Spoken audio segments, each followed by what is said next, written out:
Hello আসসালামু আলাইকুম guys, কেমন আছেন সবাই? আশা করি সবাই ভালো আছেন। দি তামিম ডিজাইন .1m এর পক্ষ থেকে আরেকবার আপনাকে স্বাগতম জানাচ্ছি।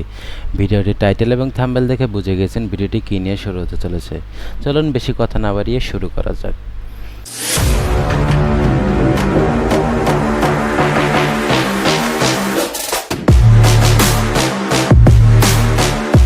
সো অলরাইট গাইস, দেখতে পাচ্ছেন যে আমি এখানে একটি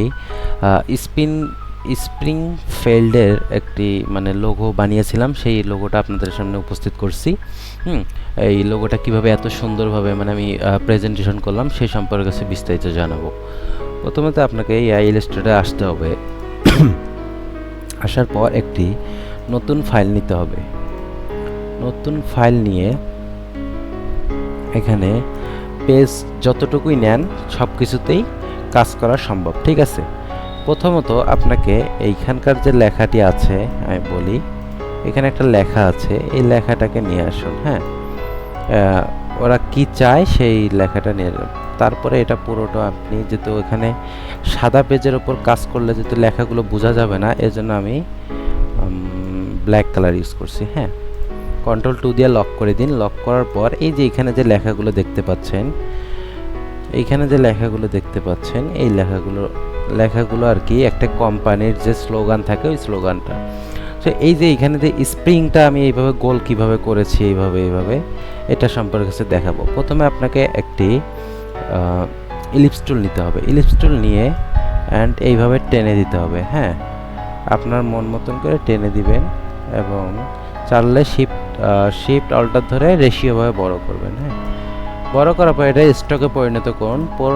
পরিণত করার পর এটা এখানে আনার পর এখানে টাইপ টুলে রাইট বাটন ক্লিক করবেন অ্যান্ড টাইপ টুল আছে, এরিয়া টাইপ টুল আছে, এখানে টাইপ অন এ প্যাচ টুল আছে, এটাতে ক্লিক করবেন। করার পর এইখানে ইয়াটা বাড়িয়ে দিবেন, ঠিক আছে। এই যে এই লেখার ঘনত্বটাকে বাড়িয়ে দিবেন। দেখতে পাচ্ছেন আমি 55 করে দিলাম। কি লেখা ছিল? SP নিয়ে যাই, এটাকে নিয়ে যাই আমরা লিখব।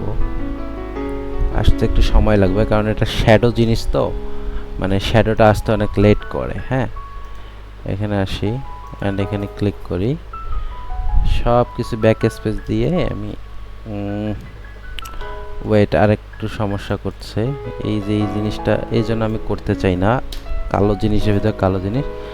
এখানে আসবেন, আসার পর শিফট অল্টার ধরে এভাবে নেবেন, ঠিক আছে। নেওয়ার পর এটাকে স্টকে পরিণত করুন। করার পর type on a patch select করার পর অ্যান্ড এখানে ক্লিক করুন। দেখুন লেখাটা আমার ঘুরে গেছে। হ্যাঁ, টাইপ টুল দিয়ে কিন্তু সোজা হয়, আর টাইপ অন এ প্যাচ টুল দিয়ে লম্বা হয়, ঠিক আছে। ব্যাক স্পেস ক্লিক করুন। করার পর এখানে লিখুন SPIINGFIELD,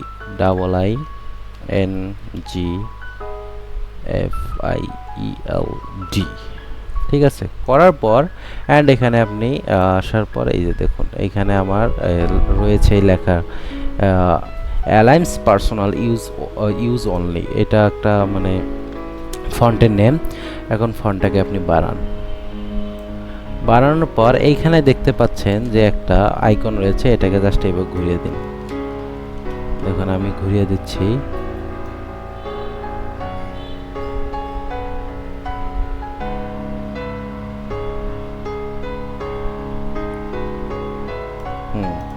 এখন আমারটা হয়ে গেছে। হ্যাঁ, এখন এইখানে আসি, Ctrl+Z, এখানে আসার পর জাস্ট এইভাবে বসিয়ে দিই, ঠিক আছে। এটাতে আমি হলুদ কালার করে দেব, হলুদ। হ্যাঁ, দেখুন কালো জিনিসের উপর হলুদ কালারটা কত মানাচ্ছে। অ্যান্ড এটাকে ছোট করে দিন। দেওয়ার পর এটা অনেক সিম্পল একটা লোগো। হ্যাঁ, এই জাস্ট এইভাবে একটু বড় করুন, ঠিক আছে।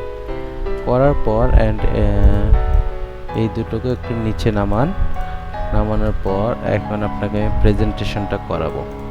এই যে দেখুন হয়ে গেল, আমার স্প্রিন্টের লোগো একটি তৈরি করে ফেললাম। এখন এটা প্রেজেন্টেশন কিভাবে করব? প্রথমে এই ফাইলটাকে ওপেন করে আমি লেয়ার্সে যাব।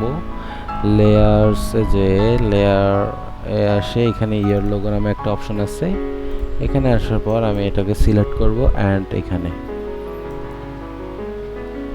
দিয়ে দিলাম। এখন যেটা আগেরটা ছিল এটাকে অফ করে দিব। এখন যেটা নিয়েছি এটা বড় করব। ওয়েট, এটাকে শিফট চেপে বড় করব। দেখতে পাবেন না কারণ এটা সাদার ভিতর হয়ে গেছে, তো আমি জাস্ট বড় করব। হ্যাঁ, যেহেতু এটা রাইটিং লেখা, এন্ড দেখুন শুধু বড় করবেন।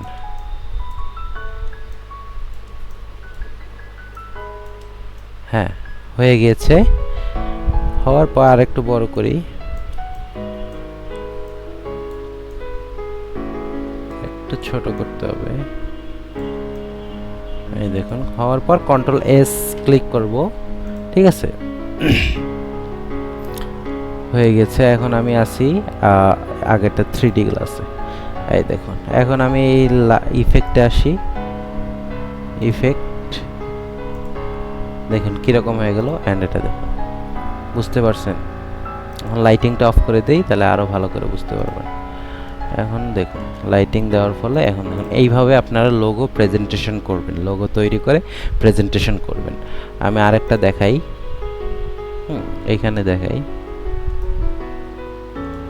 কন্ট্রোল এস প্লাস, দেখানোর পর দেখুন এইভাবে লোগো প্রেজেন্টেশন করতে হয়। ঠিক আছে, ইফেক্টের ভিতরে যাবেন, যাওয়ার পরে দেখুন এই জাস্ট। ঠিক আছে, এইভাবে লোগোগুলো প্রেজেন্টেশন করবেন। এটা হচ্ছে কাজ করার, এন্ড এটা হচ্ছে কাজ করার। এই যে এইভাবে প্রেজেন্টেশনগুলো করবেন। এই যে পিছনে যে আপনারা দেখতে পাচ্ছেন যে 3D গ্লাসগুলো, এগুলাতে কোনো কাজ করা যাবে না। ঠিক আছে, এগুলাতে ভুলেও কোনো কাজ করা যাবে না, কারণ এগুলো আমার টাকা দিয়ে কেনা, অনেক টাকা দিয়ে কেনা, প্রায় হচ্ছে যে $180 দিয়ে কেনা। 10টা আমি কিনেছিলাম, আমার অলরেডি 4টা না 3টা নষ্ট হয়ে গেছে। মানে নষ্ট হয়ে গেছে বলতে আমি ডিলিট করে ফেলেছি। আর এখানে নষ্ট হওয়ার কিছু নেই, আপনি জাস্ট সেভ করবেন না, এটাই। ঠিক আছে, সেভ করলে শুধু জেপিজিতে সেভ করবেন।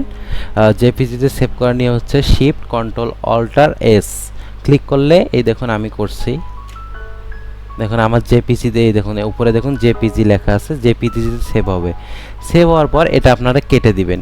কেটে দিলে এই যে নোটা আসবে, এই নোটা জাস্ট করে দিবেন। ইয়েস করলে কিন্তু এটা সেভ হয়ে যাবে, নো করবেন তাহলে সেভ হবে না। ঠিক আছে, আগের মতনই থাকবে। সো এই যে এগুলো আমি কোথা থেকে পেয়েছি, আমি বলছি এগুলো কিনতে হয়। ঠিক আছে, আপনারা ফ্রি পিকে যাবেন, লিখবেন 3D glass mockup logo, 3D glass mockup লিখলে দেখবেন যে এরকম অনেক আসবে। কিছু কিছু আছে ফ্রি, কিছু কিছু আছে হচ্ছে যে কেনা লাগে। ফ্রিগুলো নিতে গেলে আপনার ধরেন ডিজাইনের ওরকম কোয়ালিটি ভালো দিবে না। ঠিক আছে, আমার মতন এরকম দিবে না, ফ্রিগুলো অনেক খারাপ হয়। হ্যাঁ, আর যারা প্রিমিয়াম কিনে, এই যে এরকম আমরা প্রিমিয়াম দেখতে পাচ্ছেন, এই যে এটা একটা প্রিমিয়াম, এটা একটা প্রিমিয়াম। ঠিক আছে, এই প্রিমিয়ামগুলো কিনতে হয় আপনার $150 থেকে $180, $300 পর্যন্ত আছে, কিন্তু প্যাকেজ সিঙ্গেলও থাকে, প্যাকেজও থাকে। যদি আপনারা কেউ, আমি কিন্তু এগুলো তৈরি করে থাকি। ঠিক আছে, মানে এই যে এই 3D গ্লাসগুলো তৈরি করে থাকি। হ্যাঁ, আপনারা যদি কেউ নিতে চান, আমার কাছে 15 থেকে 16টা ফাইল আছে, 15 থেকে 20টা ফাইল আছে। কেউ যদি নিতে চান, ঠিক আছে, আমাকে হিউজ পরিমাণ অ্যামাউন্ট দিতে হবে না, জাস্ট আপনাদের খুশি মতন 5 থেকে 10,000 টাকার ভিতরে আমার কাছে পেয়ে যাবেন 10টা এরকম 3D গ্লাস মাত্র 4,000 টাকায়। ঠিক আছে, আর যদি 20টা নিতে চান তাহলে 3D গ্লাস পেয়ে যাবেন হচ্ছে মাত্র 12,000 টাকায়। ঠিক আছে, মানে 20টা, বুঝতেছেন তো? মানে এরকম মানে 1000টা হয় না, লাখে 50টা 20টা এরকম মানে সিলেকশন হয়। আমার কাছে আছে হচ্ছে 20টার মতন। ঠিক আছে, যদি আপনারা কেউ নিতে চান, আমি 12,000 টাকা থেকে কম করতেও পারবো। ঠিক আছে, সমস্যা নেই। আপনারা যদি 20টার দাম 8,000ও দিতে চান, আমি মানবো, কারণ আমার অনেক পরিশ্রম যায়, আর এবং কিছু ইনস্ট্রুমেন্ট কেনা লাগে, এবং আমার ফটো তো মানে একটা ছবি তুলে, এই যে পিছনে যে ব্যাকগ্রাউন্ডে যে ছবিটা দেখতে পাচ্ছেন একটা বিল্ডিংয়ের, হ্যাঁ, এই বিল্ডিংয়ের ছবিটাকে আমার মনে করেন যে কোনো বিদেশি মানে ক্লায়েন্ট আছে, ওনার কাছে আমি মানে আমি ক্লায়েন্ট ওনার কাছে আমি একটা ছবি তুলে চাই, আমাকে ছবি তুলে দেয়, এই জন্য $50 থেকে $60 নিয়ে থাকে ওনারা। একটা ছবি দেয় না তো, অনেকগুলো ছবি দেয়, এই জন্য এই ছবিটা কেনা লাগে। এই উপরের যে একটা গ্লাসিং ভাব আছে, এটা আপনার করা লাগে, অনেক কষ্ট হয় আর কি, অনেক সময় দিয়ে করতে হয়, এই জন্য আমি পেমেন্টটা চাচ্ছি, ঠিক আছে? তাহলে আমি চাইতাম না। যদি আপনারা কেউ নিতে চান, ডেসক্রিপশন বক্সে আমার হোয়াটসঅ্যাপ নাম্বার তো থাকবে, সেখান থেকে আপনি সরাসরি আমার সাথে কথা বলতে পারবেন। সো এইভাবে আপনারা প্রেজেন্টেশন করতে পারেন, সেই সম্পর্কে জানিয়ে দিলাম। ঠিক আছে গাইস, আসসালামু আলাইকুম, ভালো থাকবেন সবাই।